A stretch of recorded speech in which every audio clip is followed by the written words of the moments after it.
ओबीसीचा जनगणनेमध्ये कालम नाही। 14 तारखेला ही ओबीसीच्या आपल्या जनगणनेची पहिली फेरी संपत आहे आणि हे सांगतायत की आम्ही सेकंड फेज मध्ये ओबीसीच्या कालमचा समावेश करू। हे आत्ताची ही चाचपणी आहे आणि हे पुढे ओबीसीचा कालम ठेवणार नाहीत मोदी सरकार। आणि ओबीसीची संख्या किती आहे हे लोकांच्या पुढे देशामध्ये माहित होणार नाही आणि ओबीसीच्या हक्काचं जे काही मिळालं पाहिजे ते मिळणार नाही। खरं तर भाषण झाली, आम्ही ओबीसीची स्वतंत्र जनगणना करू असं पंतप्रधान बोलले, पण मग कालम का ठेवला नाही स्वतंत्र यावर चर्चा झाली। आणि आज मी आपल्याला सांगतो की महाराष्ट्रामध्ये या संदर्भात किंवा देशामध्ये ओबीसीच्या स्वतंत्र जनगणनेची मागणी आता प्रचंड जोर धरू लागली आहे। एकट्या भंडारा जिल्ह्यामध्ये आपण पाहिलं तर भंडारा जिल्ह्यामध्ये या जनगणनेवर खूप मोठ्या प्रमाणामध्ये बहिष्कार टाकला जात आहे। माझ्या मतदारसंघामध्ये सुद्धा मोठ्या प्रमाणामध्ये बहिष्कार आहे। मराठवाड्यातील काही भागामध्ये बहिष्कार टाकला जातोय आणि सहकार्य लोक करत नाही आहे। मला आमची मागणीच ही आहे की तुम्ही आज 14 तारखेला ही स्वतंत्र जनगणना संपत आहे, पण आम्ही आता प्रचंड महाराष्ट्रभर देशभर आंदोलन करायची आम्ही आता तयारी सुरू केलेली आहे। आम्ही जिल्ह्यामध्ये पुढच्या सेकंड फेज मध्ये अजिबात सरकारने जर हा स्वतंत्र कालम ठेवला नाही, अजिबात सहकार्य करायचं नाही असा निर्णय आणि निर्धार आम्ही केलाय।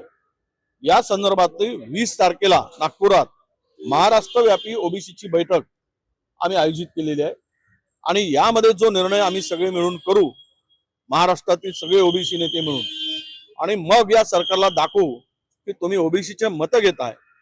पंतप्रधान ओबीसीचे आहेत, ओबीसी स्वतःला म्हणून घेता।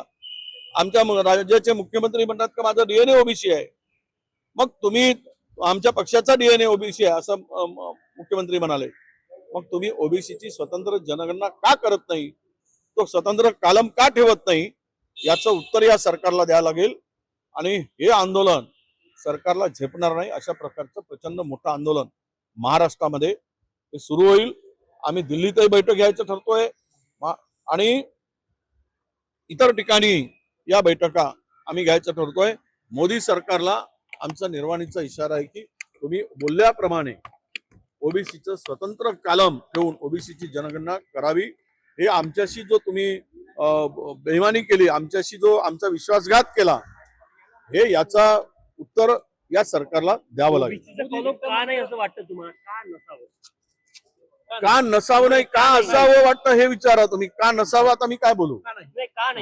का नाही म्हणजे ओबीसीची स्वतंत्र जनगणना यांना करायची नाही, याचं कारण काय आहे त्यांना माहित।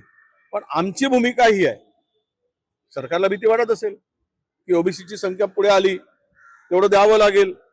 सध्या देशाला कंगालच करून सोडलेला आहे आणि आमचं मत एवढंच आहे की तुम्ही आम्हाला आमच्या लोकसंख्येच्या प्रमाणात बजेटमध्ये असेल, आमच्या सवलतीमध्ये असेल, स्कॉलरशिपमध्ये, सगळ्या गोष्टीमध्ये आम्हाला आमचा वाटा मिळावा।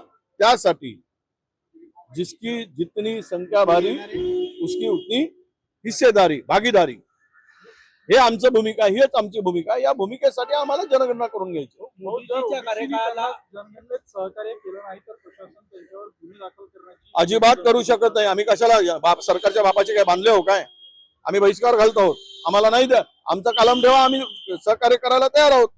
ते म्हणतील की तुम्ही नाही केलं तर गुन्हे दाखल करा, म्हणा कसे गुन्हे दाखल करतात तर बघतो आम्ही जलभर आंदोलन करू सगळे ओबीसी मिळून, त्याची तयारी आम्ही केलेली आहे। जर करायचं असेल तर आम्हाला घेऊन पाठवा जेलामध्ये, बंद करून ठेवा।